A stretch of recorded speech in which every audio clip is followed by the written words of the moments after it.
Di pinggir Jalan Raya Pacitan Wonogiri, Yogyakarta, terdapat sebuah monumen yang melambangkan kisah tokoh pahlawan bangsa yang tidak banyak orang ketahui.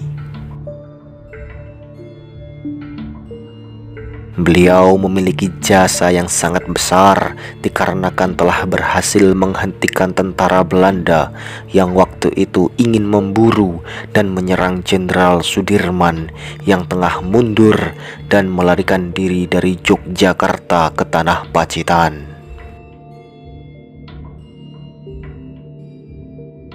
Tokoh pahlawan bangsa tersebut bernama Syahid. Nama tersebut tidak mendapatkan validasi dari penduduk sekitar monumen dikarenakan waktu itu Syahid sempat dianggap orang gila yang menyerukan peringatan bahwa tentara Belanda akan dikirim dari Yogyakarta ke tanah Pacitan untuk memburu Jenderal Sudirman.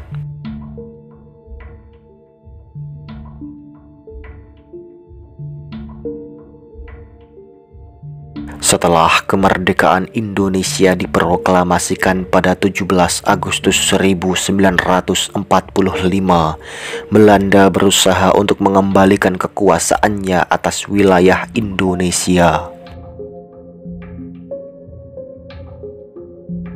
Pada bulan Desember 1948, Belanda melancarkan serangan militer besar-besaran yang dikenal sebagai agresi militer Belanda II.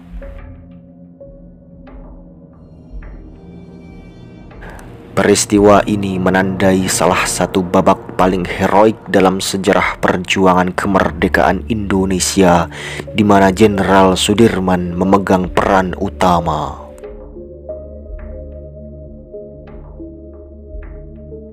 Meskipun pusat pemerintahan telah jatuh, perlawanan Indonesia tidak berhenti.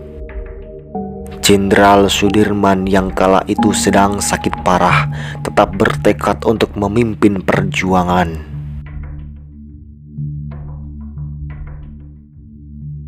Dengan menggunakan tandu, beliau memimpin pasukan gerilya di pedalaman Jawa.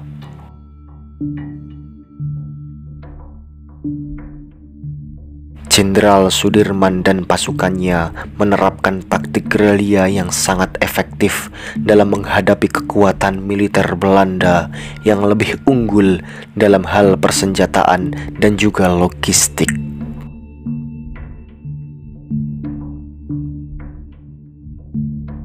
Perang gerilya ini berhasil mengganggu operasi militer Belanda dan melemahkan posisi mereka di berbagai daerah. Taktik gerilya Jenderal Sudirman ini dilakukan dengan cara sembunyi-sembunyi dan menargetkan satu persatu posko tentara Belanda untuk dihancurkan.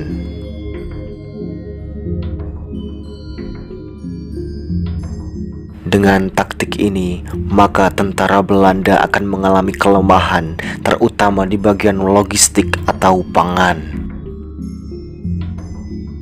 Tentara Belanda waktu itu murka dikarenakan pasokan makanannya telah habis dihancurkan dan berniat untuk memburu Jenderal Sudirman beserta bawahannya.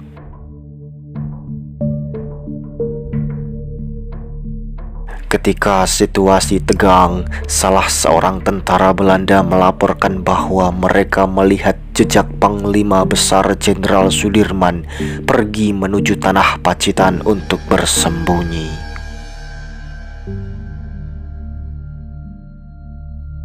Sang pimpinan Belanda waktu itu langsung saja menerjunkan beberapa tentara beserta mobil perang untuk menuju tanah Pacitan guna menangkap Jenderal Sudirman.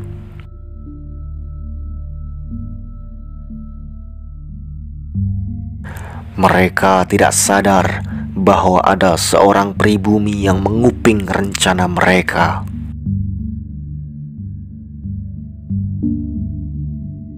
Dialah sosok yang sekarang dikenang dengan nama Syahid. Setelah mengetahui rencana Belanda, Syahid segera pergi menuju tanah Pacitan untuk mengajak warga guna mencegat dan melawan tentara Belanda yang ingin mengejar dan menangkap Jenderal Sudirman. Namun naas, setelah tiba di tanah Pacitan, tepatnya di desa Dadapan, kota Pacitan, para warga menolak membantu Syahid karena mereka merasa Syahid adalah orang gila yang telah berlari dari Yogyakarta menuju Pacitan hanya untuk mengajak mereka berperang.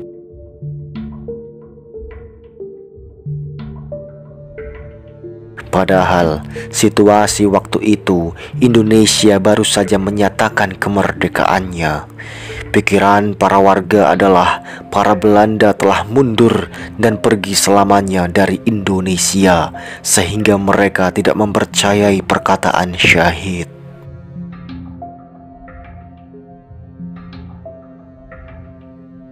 Namun, Syahid tetap teguh dengan pendiriannya. Bahkan ia berpesan bahwa apabila kalian tidak mempercayaiku, tidak apa-apa. Tetapi apabila aku gugur nanti, maka kembalikanlah jasadku ke kota asalku, Yogyakarta.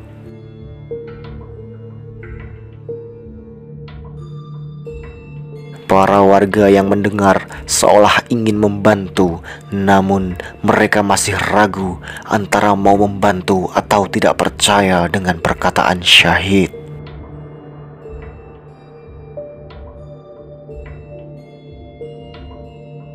Akhirnya, tepat di suatu hari, tibalah rombongan tentara Belanda yang dikirim yang menuju tanah Pacitan.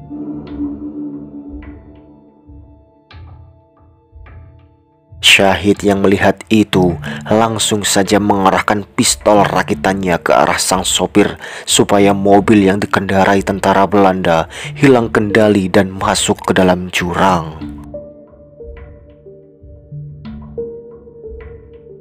Usaha yang dilakukan oleh Syahid membuahkan hasil dengan berhasil membuat 2 truk tentara Belanda masuk ke dalam jurang dan 2 truk lainnya berhenti untuk menyerang balik Syahid.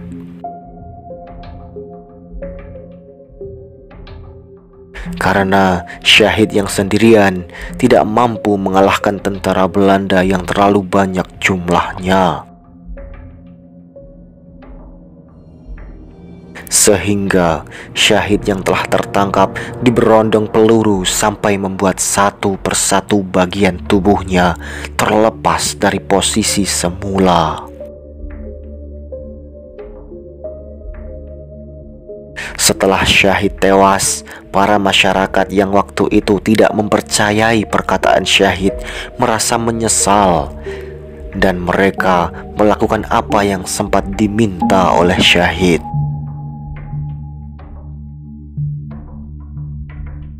Para warga bergotong royong membuat rinjing atau wadah yang terbuat dari anyaman bambu.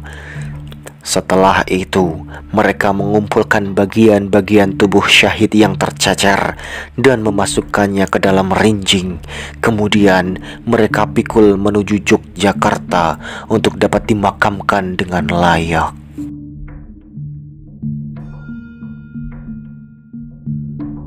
Itulah kisah mengenai tokoh pahlawan bangsa yang tidak diketahui jelas identitasnya. Namun, beliau sangat berjasa teruntuk kemerdekaan Indonesia.